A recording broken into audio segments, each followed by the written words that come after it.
प्रदोष के समय पर, उससे पहले लक्ष्मी और दरिद्रता फिर भ्रमण पर निकलती है।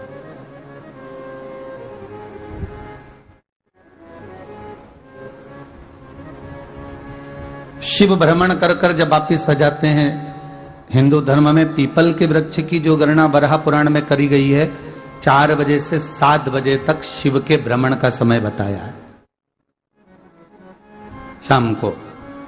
तो 7 बजे से लेकर फिर रात्रि 9 बजे तक लक्ष्मी और दरिद्रता फिर भ्रमण पर जाती है। इनका एक समय निश्चित है महाराज, भ्रमण कर कर आ जाना। अब इस बीच में जब लक्ष्मी और दरिद्रता दोनों निकल कर जा रही हैं, तो दोनों एक भाव रख कर जाती हैं कि आज हमको कहां प्रवेश करना,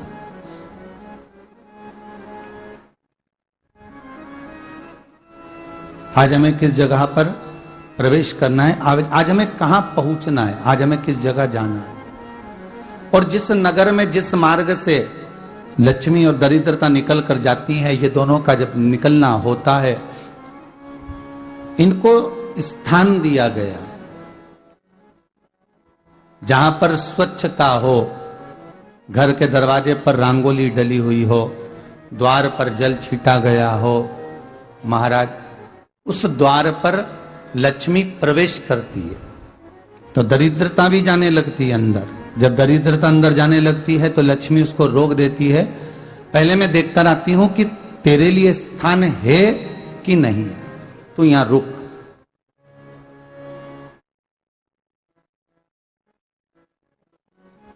कुछ देर तक दरिद्रता बाहर खड़ी रहती है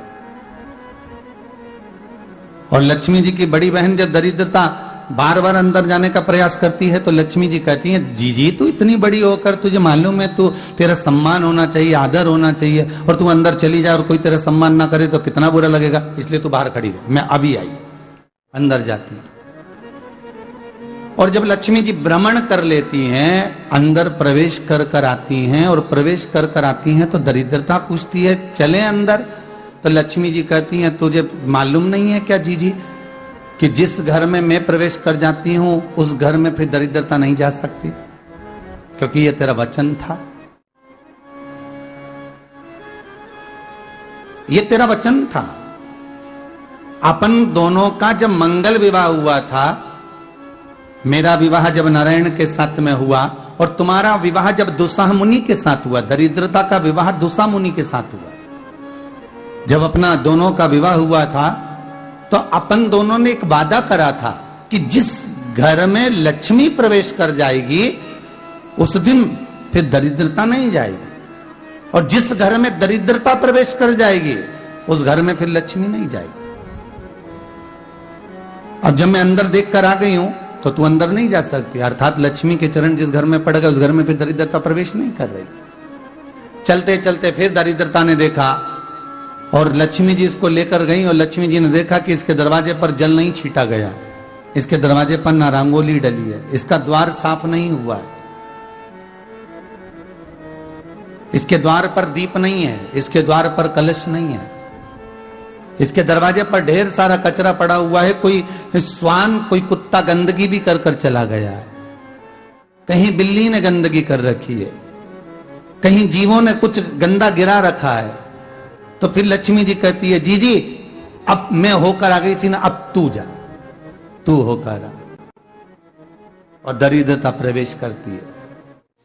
तो अंदर जाकर क्या देखती है दरिद्रता कि इतनी सवेरे से मैं घूमने इनके दरवाजे पर आई और ये तो सब चादर तान के चकाचक गुर्राटा भर भर कर सो रहे हैं।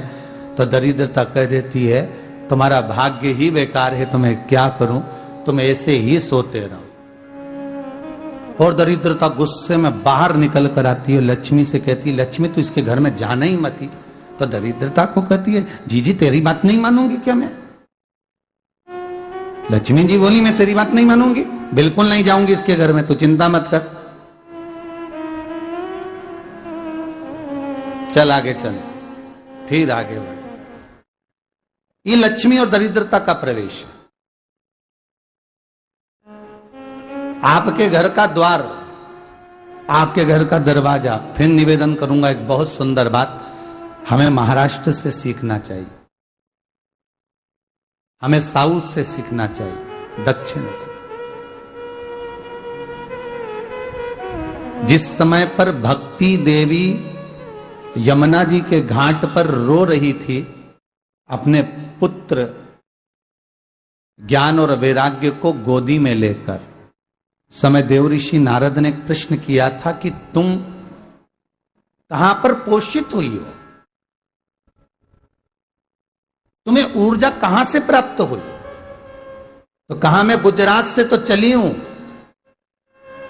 और वहां से चलती चलती भक्ति देवी कहती है मैं बहुत दुखी होकर, बूढ़ी होकर, द्रवित होकर, बड़ी दुख में वहां से चलते चलते जब मैं महाराष्ट्र में पहुंची तो मैंने वहां जाकर देखा कि वहां पर लोग हर पल हर घड़ी ब्रह्म मुहूर्त में उठकर स्मरण करते हैं, नाम जाप करते हैं और दरवाजे पर जल छीट कर रंगोली डालते हैं।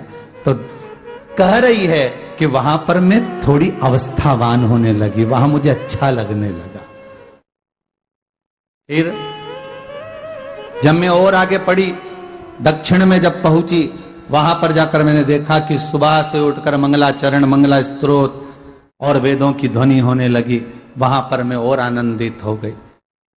हमें कुछ चीजें महाराष्ट्र से सीखना चाहिए कि वहां रहने वाले जो भगत हैं, वारकरी संप्रदाय के जो भक्त होते हैं, वैष्णव जो धर्म के भक्त होते हैं, उनका नियम है सवेरे के समय घर में पानी है कि नहीं है, पर जब भी वो घर का दरवाजे के बाहर थोड़ा ना थोड़ा पानी तो छींट ही देते हैं। और छींटने के बाद फिर वहां पर अपने यहाँ तो दिवाली पे रंगोली बनती है जी, और वहां पर रोज की रंगोली बन जाती है कि कभी हो सकता है परमात्मा राह भूल कर हमारे घर में प्रवेश कर जाए, इसलिए वहां प्रतिदिन की रंगोली, प्रतिदिन।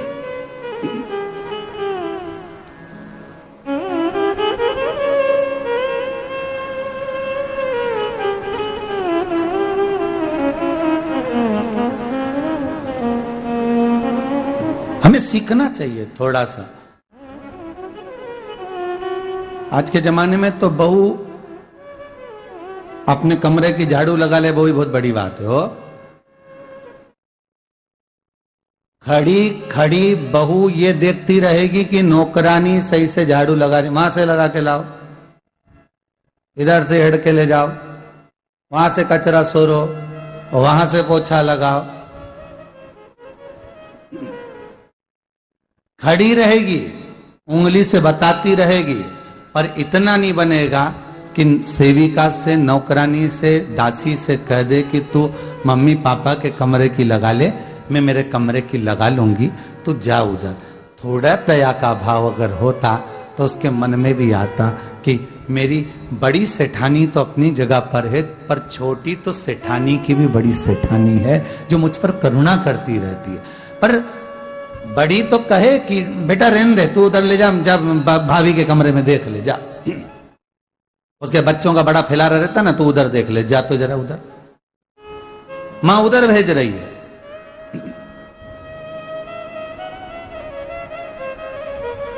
थोड़ा सेवा का भाव हमारे भीतर हो। और एक निवेदन तो हमेशा करा है और अब आज भी करता हूं, पूरे घर की सफाई करवाओ, पूरे घर में तुम पोछा झाड़ू जो चाहे करवाओ, मना नहीं है। पर एक निवेदन है, रसोई घर के अंदर बहू और बेटी ही जाकर भोजन बनाए तो अन्नपूर्णा सदा कृपा करती है महाराज। बहू और बेटी ही।